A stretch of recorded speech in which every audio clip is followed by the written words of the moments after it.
Hello, my bells and bows. This is your girl, Just Lovely. And today I am going to be giving a little bit of different commentary. I said I was going to do it on my other channel. The other channel is not a backup channel. That other channel is my second channel, but not a backup channel. The reason why I'm doing this video is because today is October 1st.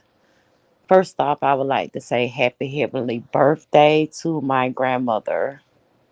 I miss talking to her on the phone. This is the very first year that I could not tell her happy birthday. Ooh. She passed away last year in March. But the reason why I'm here today is because I want to give you all a little bit of different commentary. It's almost a introduction to myself, if you could.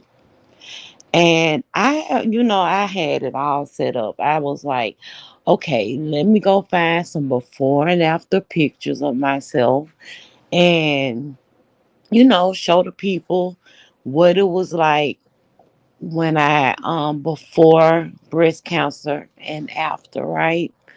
But I can't get on my I hate getting on my laptop and doing a screen share and going through it. Then I was like, girl, you should do just the upload, because who's gonna come over in your chat to hear your breast cancer story? Like, everybody is on this cruise and they want to talk about this cruise, but you all are going to be getting breast cancer titties all month. Say the tatas all month, because that is a cause that is very interesting to me in more ways than one. So we're going to start with 2004. 2004, I got a phone call. It was March 2004. I received a phone call, and I was looking forward to becoming 30. Oh, this is a bittersweet year. I was looking forward to becoming 30. I knew, next year, 2004, I'm going to be 30. It was March, and my mom called. Hey, Sugar PYT, thank you for joining me for my boring story. But my mother called me and she was like, hey, how you doing? What you doing? I'm like, I'm okay. At the time, my mom was living in Ketchikan, Alaska. And I was like, Mommy, what you want? You need me to send you something? See, back in 2004, everything was kind of fresh with the internet. Um, no one really was doing, shopping online or anything like that. She could actually order things via like catalog and stuff. It was 2004. The internet had just kind of, got up and running. We had more things than Black Planet. And hey, Decop for Life, welcome to the chat. So basically, my mother used to call, and she was staying in Ketchikan, Alaska. So she would call and say things like, could you send me this or could you send me that? So that's what I was expecting. And she would, she had access to my bank account. She would go and deposit funds into my account, and I would go and purchase anything she wanted, and I would mail it to her. So that was what I was expecting. Unfortunately, this day, my mother told me that she had been diagnosed with breast cancer. I feel like my mother had known way before this date, but living in Ketchikan, Alaska, I found out she was taking ferries over to Seattle, Washington for treatment, and she just didn't know how to tell us. She didn't know how to tell her children. So she decided that she was going to move back to Atlanta so she can get treatment here and see if this would help save her life. When she came back to Atlanta, I met a whole lot of people over at the Winship Cancer Institute. And I met a lady named I met this lady named Christine Stanislaw. She came into one of my mother's appointments because I was the one who was steadily going with my mom to chemo and her appointments. So I wanted, to be there with my mom. So I met a lady, her name was Christine Stanislaw. She came in and she recommended that I go ahead and take a BRCA gene test. And I was like, for what? I don't have breast cancer. And she was like, we just want to see if you have the gene. And I was like, okay. And also at the time, it was my mother and two of her first cousins on her father's side. They were all three battling breast cancer at the same time. And so I went and took the test. The results came back that I was positive for the BRCA gene. Did it mean anything to me at the time? No. Christine suggested that I got an oncologist. I got an oncologist and I started seeing this oncologist. And the oncologist, she was advising me of things like, okay, I have your records and I feel like maybe you should get a double mastectomy. And that will be the way that you do not get breast cancer. By getting a double mastectomy, you should not get breast cancer. And that's why I wanted to share pictures with y'all because, baby, when I tell y'all Just Lovely had a rack, Just Lovely had a rack, baby. And I was like, girl, please, you think I'm finna cut off these pretty titties? You got me messed up. And she just looked at me. She was like, I know in her head, she probably was like, this bitch ain't got no clue whatsoever. Hey, babes.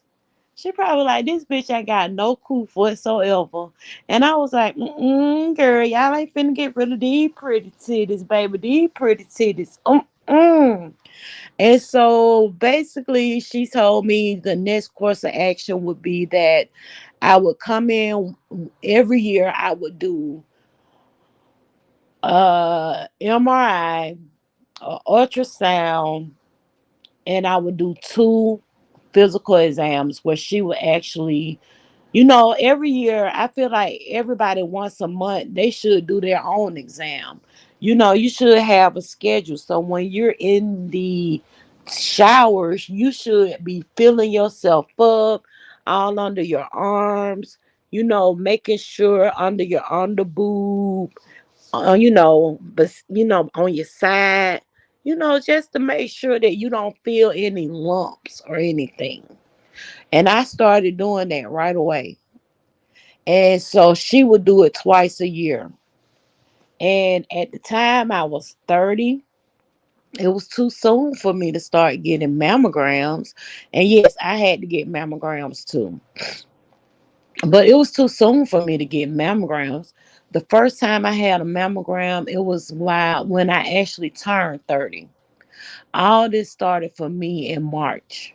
When I turned 30, I began to get mammograms. My mother's birthday is March 18, mine is April 14. And my mother turned 50 in 2004. I turned 30. My mother is 20 years older than myself. So basically, we decided we're going to do it like that. And so every year, okay, and then I'm going to tell y'all this.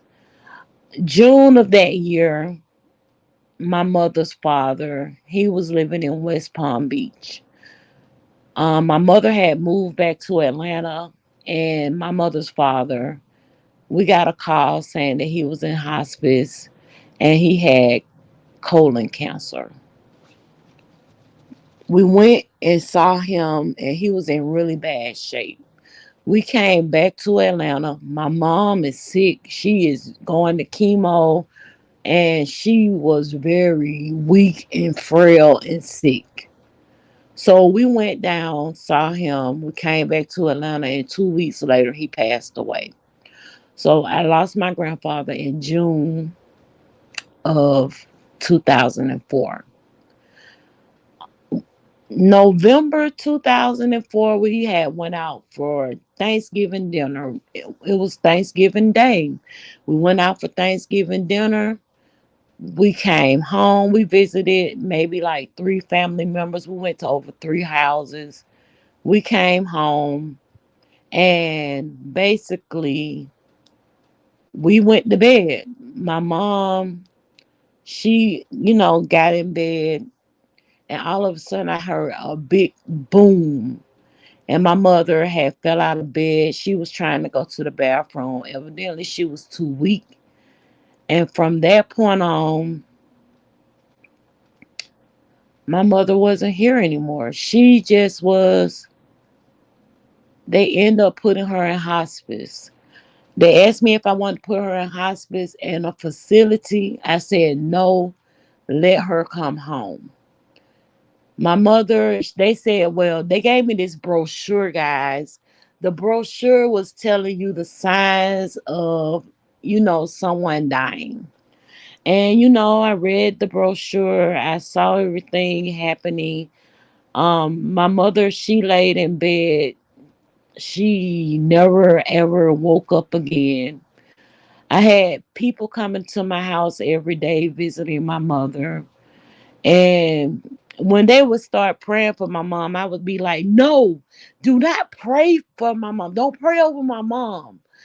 Because my mom always used to say things like, look, don't let nobody pray over me. They could be praying evil. They could be praying for my downfall. She said, don't let nobody pray over me. I was so protective of my mom. I would not let, and people, the word spread around. They were like, she gone crazy. She don't want nobody over there. She said, don't pray for her mama. And I was dead ass serious. I was serious. I was so serious. So basically, my crazy ass, and this went on from November. I think maybe like before Thanksgiving, we went shopping and I got a fur coat. And when the coat, for whatever reason, it was too small. So basically, I kept saying, I got to take this coat back. I had until December the 23rd to take the coat back. And I think that, my family, they probably felt like my mom was going to leave. And one day, out of a sudden, people just came over. This was on December the 21st. I mean, all kind of visitors. My siblings, they would not come over because they could not stand seeing my mother in this shape. So basically, they weren't coming over. But for whatever reason, this day, my siblings came over. People who went to high school with my mom came over. And everybody was like, you have an opportunity to take that coat back and exchange it for a larger size to get your money back.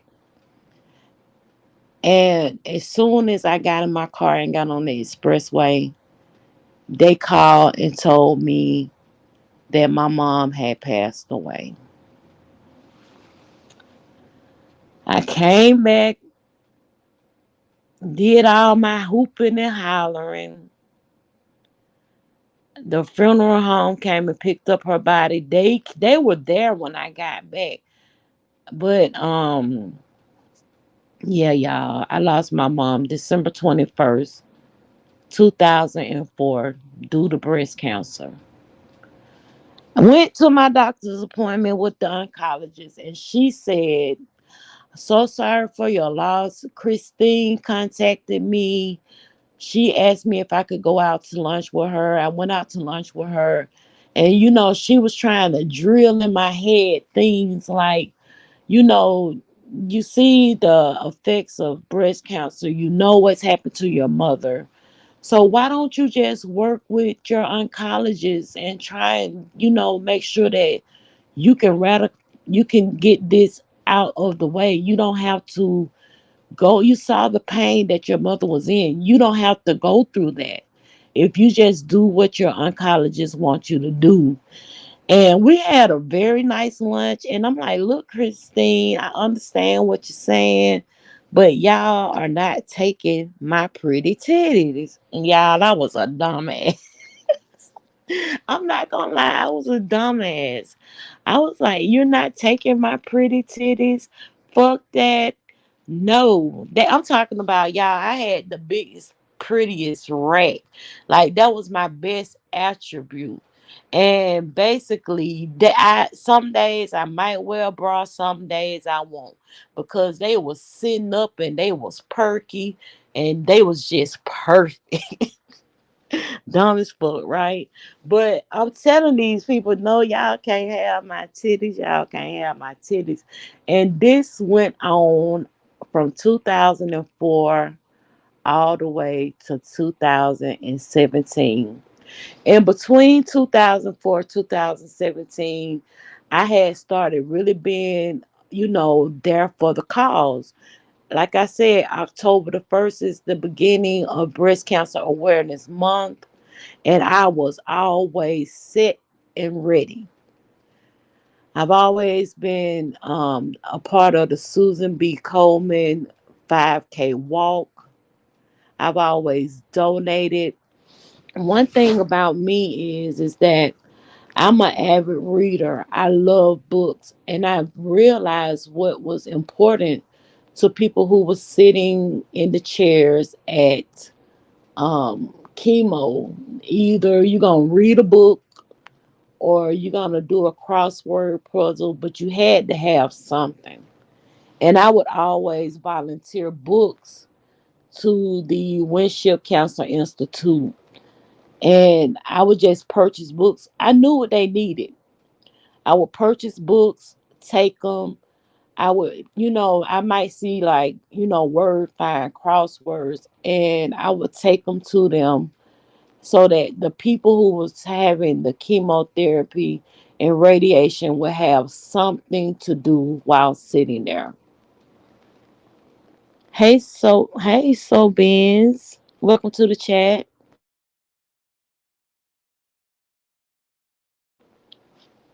I knew what was needed. I knew what was needed. So I would do the walk. I would host events when I had become a worthy matron over my Eastern Star chapter. Every October, you better believe that Queen of Sheba was going to be having a breast cancer event. And we were going to raise money so that I can donate that to some organization that was doing things for breast cancer patients. And that's what it's always been. 2017, I end up getting very sick. For whatever reason, my skin wasn't glowy. I was looking very pale. And so basically, I went and they did a blood test on me. I found out that my hemoglobin crit was very, very low. They sent me to an infusion center, and I started getting iron infusions. And while getting the iron infusions, here come my oncologist. I need you to do an MRI. And I'm like, what I need to do an MRI for? Well, your blood is coming back. I need to check you out. We need you to do an MRI. They did the MRI, and there it is in the right breast, a lump. There was a lump. And I was so upset and I was so angry. And when I went to my appointment, she was like, okay, so what we gonna do? Because it's not benign. We tested because they draw fluid out of it and they tested the fluid and it wasn't benign. And I was like, well, I would much rather be alive than to be a pretty girl in a casket with some pretty titties. So you can have them. You can have these pretty titties. You can have these pretty titties. They end up, I did like 4 rounds of chemotherapy. Oh, baby, the hair fell out. When I tell you the hair fell out, I was slick bald head. It started growing in, and it was growing in patches. I have a friend that is, he done been on a Queen, what was it, Queen Sugar? And he's been a stylist. He worked with he's worked on a whole lot of sets. And I called him and I was like, look, I want you to taper my hair because it's growing back in. And I want you to dye this shit platinum white. And that's exactly what he did. And it made me have a re emergence of life. It made me feel a whole lot better than what I had been feeling. I was so down in the dumps. When I found out that lump was cancerous, I had a meeting. I had six of my Eastern Star sisters and cousins. I had aunts, everybody who I knew and loved. I invited them. We went out to a dinner and I just told them straight up. I was like, look, they found a lump. It's cancerous. And I know I'm going to need your help. I probably need rides back and forth to my appointments, to my infusions, when I have surgery. And they like, surgery? And I told them, yes, I'll be having a double mastectomy. And that in itself was 4 surgeries. I had a double mastectomy. I had um nipples added. Well, no, first off, I had a double mastectomy and I did that in October in 2017. 2018, I ended up getting my breast implants on February 14th. That was my Valentine's Day present. I also got Sophie the same day. And I end up going back and they put the nipples on and I end up getting areolas. Hey, what's up? I'm sorry I didn't see you guys. Hey Queen Diva, what's up, Andrea? Yeah, y'all. So basically, I still go back and forth to my oncologist. I still have a great rapport with her. And since 2017, I've been cancer free.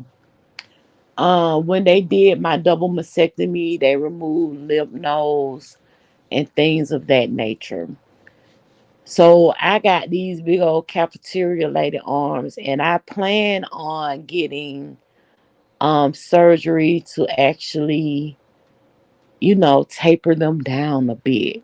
Cause no matter what I do when I'm exercising, I just get bulk. But that's my breast cancer story.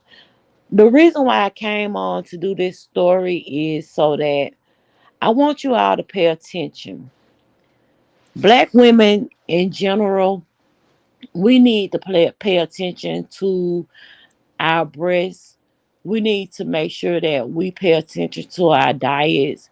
And I also want to tell you all that if you can during this month, if you can volunteer your time to either doing like a breast cancer walk, going to one of the cancer institutes in your area, and just seeing if you can volunteer your time to help people who are doing chemotherapy.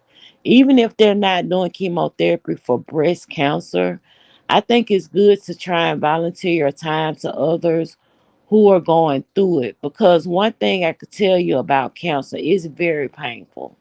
It is. It's so painful.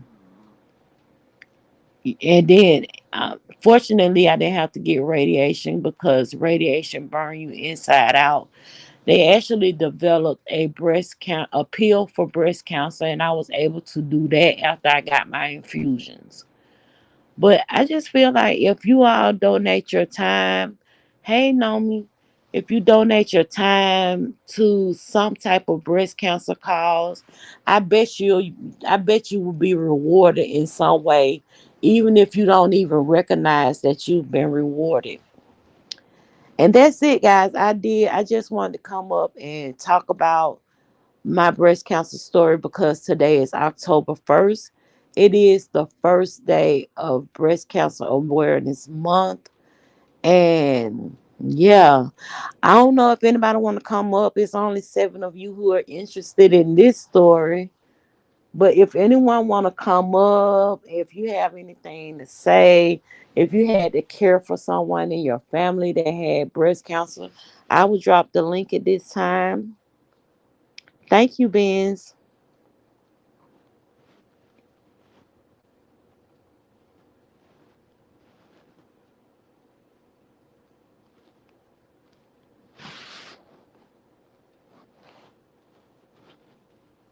And listen, I'm gonna be talking about this all month.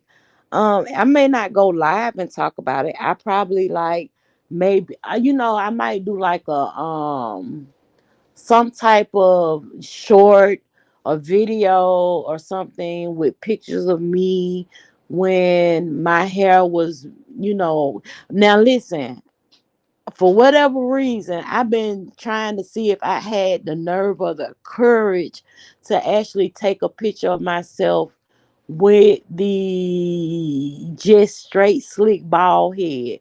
Now, honestly, I don't understand why I have an issue with being bald head, because as a baby, I ain't have a piece of hair.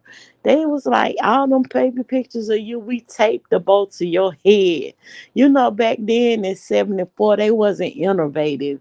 Well, these babies now have these little headbands and things like that. They weren't that innovative, but I guess they will be innovative because they taped the damn bow to my head.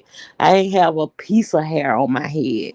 But for whatever reason, hey, Bird, I don't think I had the courage to actually take a picture of myself with no hair at all. I don't think I did.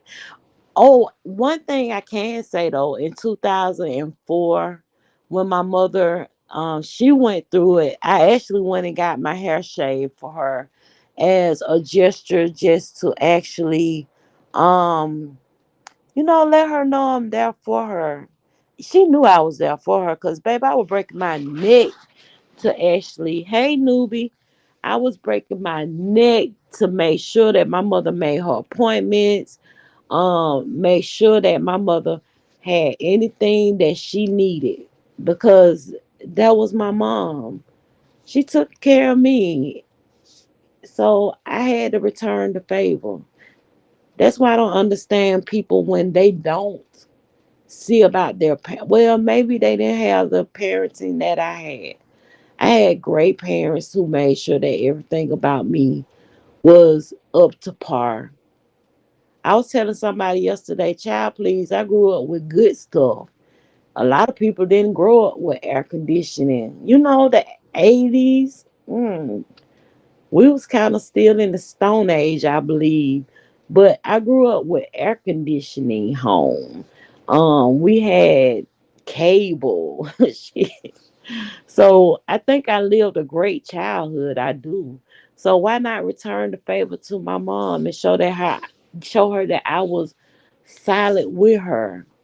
And that's why, I told y'all I had did this big dinner, and I made all my good girlfriends and my Eastern Star sisters, my cousins and my aunt. I told them off the rip, look, bitches, if I call y'all and ask y'all for something, y'all better drop everything because I need you. I know I'm gonna need you because I'm selfish. I ain't got no kids, and I knew I was gonna need somebody simply because of what I went through with my mother. When I was diagnosed with breast cancer back in 2017, I had to get my tribe together. I had to get my crew together. And I had to tell them, I'm finna cut these big old voluptuous pretty titties off.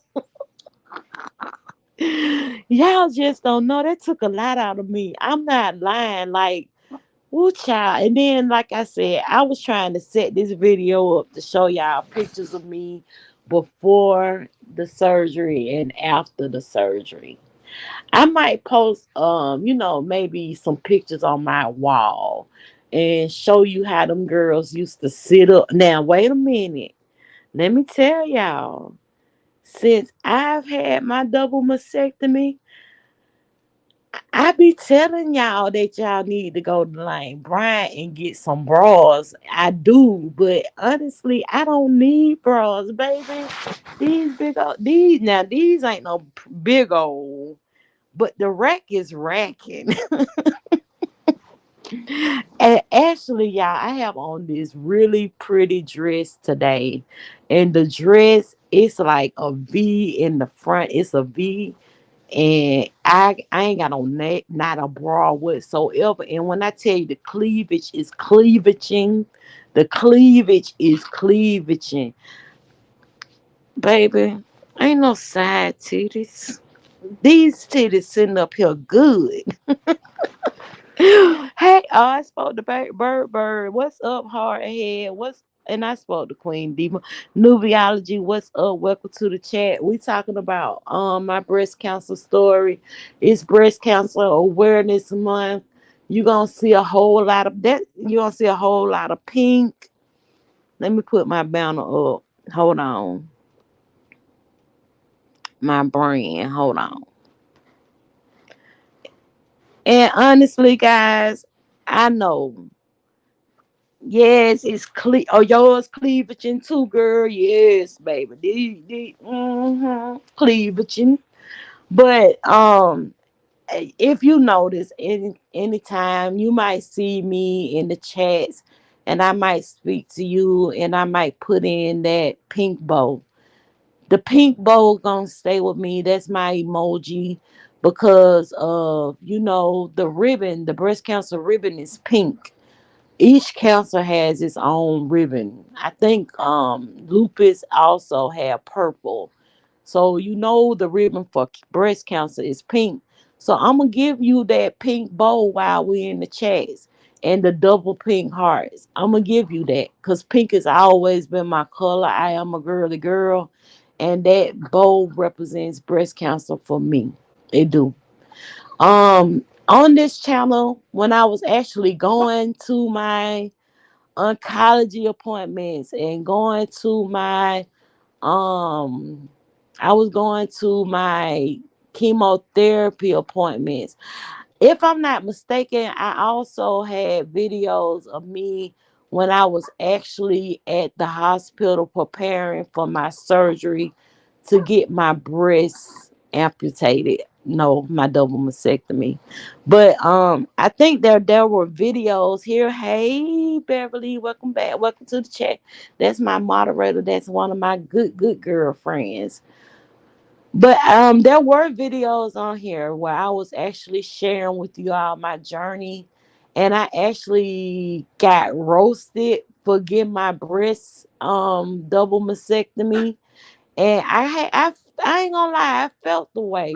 Cause I'm like, bitch, how the fuck you could talk about somebody who had a double mastectomy to save their lives? And y'all, I didn't even private the videos. I actually deleted the videos because at the time I knew that the beef sector was on the rise. I did.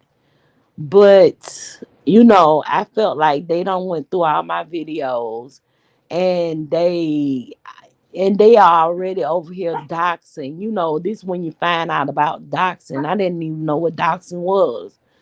But The videos were on here. I probably was, and honey, you big shit because every time you go, you got to put on for the camera. So I'm telling you, I'm like, oh yes, I'm about to pull up to the valet. Yes, yes, Benz. I'm in the video and I'm like, I'm about to pull up to the valet so that they can go ahead and park my car so I can go in. Because a lot of times I would drive myself to my appointments. When I told y'all I had a tribe, the only time I needed them was on really weekdays. I didn't feel like cooking. They would probably bring me dinner or something to eat, or they would probably if I had an Eastern Star meeting, they would actually come and take me to the meeting. Or when I was preparing for surgery, they would all come and huddle around me. But other than that, I was trying to do things for myself. I truly was. I will be looking for that email. I did drop the link in case anybody wanted to come up here and talk about their story. But I can tell you all, just know that it's probably going to be some B sector in between, but I will be coming on this month and I will be giving you some type of breast cancer content. And at first, I was going to do 31 days of breast cancer content. And then I was like, girl, you better stop lying to yourself. And that would be perfect because I don't return back to work until October 29th. So I could probably do it, but I don't know. Y'all could probably tell in the beginning of the live, honey, my feelings was sneaking out my eyes and falling down my face, especially when I was talking about my mom. So I don't want to do that every day, but you can be sure that you may get some content. You will about breast cancer. And I want you all to be aware. So if you are not doing your monthly checks, I will encourage you to do so. I also encourage that if you're over 40 and you've not had a mammogram, I encourage you to get with an oncology office or, speak to your primary care physician and find out where you should go get one. Because believe it or not, it is one of the highest rate of cancer that take black women out. It is one of the highest. Your appointment is on Tuesday. Good, Beverly. Good. And look, y'all, I know Angelina Jolie did it. She didn't get implants. She did it um and it was because she got the BRCA gene test. I don't know if seen where maybe your family members or you got a high rate of people in your family that have died from breast cancer. I would encourage you to research in your city how you can get a BRCA gene test just to see if you have the gene. That test also tests to see if you have a gene or you could probably get ovarian cancer. So I would highly recommend that you all look into that too. I'm trying to think of other things before I actually end this live. Um, I just encourage you all to be aware of your health and make sure that you are living your healthiest life. Lately I have been doing diet changes and trying to do things because I'm gonna show up and show out next year. I already have it on my to-do list. When I'm doing my planner, I'm always talking about my goals and what I'm looking forward to. I encourage you all to do that too. I will also probably share my other channel because my goal is to actually get that channel back up and running. And I feel like I have some things in store for that channel. Will it be a planner channel, crafting channel? I don't think so. I'm headed into a different direction. Oh, and before I go too, I'm gonna tell y'all something. My biggest fear is 50. I, if you've been in this live the whole time, you notice that I made sure that I told y'all when my mother told me about her diagnosis, I was turning 30. I hadn't turned 30 yet. It was in 2004.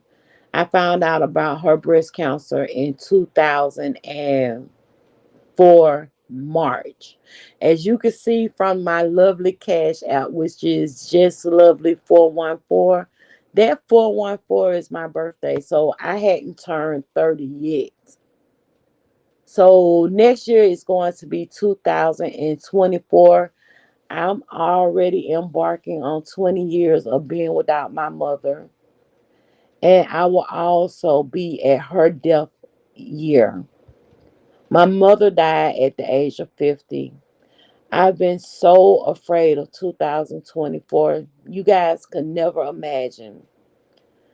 But from my recent health scare, I think I'm going to make it, guys. I really do. I think I'm going to make it to 50 and make it beyond 50. And that way, in 2025, I'll be saying that, bitch, I'm sitting on 2 quarters and a penny, bitch, in my Lady Nika voice. hmm I have a different perspective, a different outlook, and I'm pretty much looking forward to next year. Actually, next year has been a fear of mine since 2004, December 21st, 2004. I have always been afraid to turn the age 50.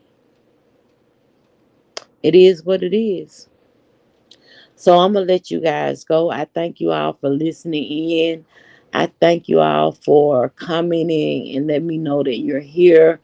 In any other time, I'm gonna go ahead and get the big. And so basically, I want to be in the who who I want to be in the Lady Nika Halloween contest. I'm begging because I want a sponsor. So someone gave me a donation towards my sponsorship, and I've ordered the actual outfit that I want to wear. So I need the shoe. I seen the shoes, but they gave me enough, just enough for me to order that actual outfit.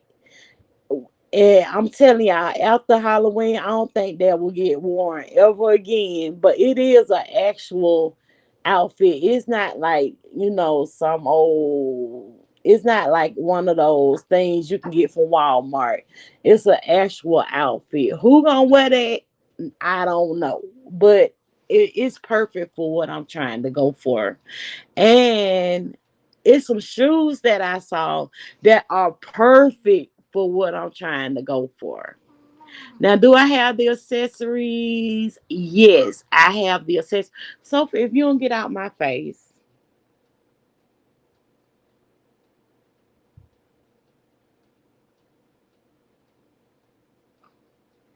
I love you to death, but get away from me. Yes, yes, Beverly. I see you said, "Hey, Sean," or are you trying to speak to Sophie Wine and ass? But yes, okay, so I'm begging if you want to contribute to my Halloween costume, that would be great. You can hit me up at $ just lovely 414. Or if you would like to just contribute to the channel, you can hit me up at $ just lovely 414. Or you can hit me up at PayPal No, because that's too close. That's too intimate. I can't say that out loud. But yeah, y'all. I thank you so much. Beverly, after this live, please give me a call. Vince, I'm looking for your actual email. And yes, I love you all to pieces. You are my bells and bows. And I do thank you for joining me in the boudoir, baby. Bye.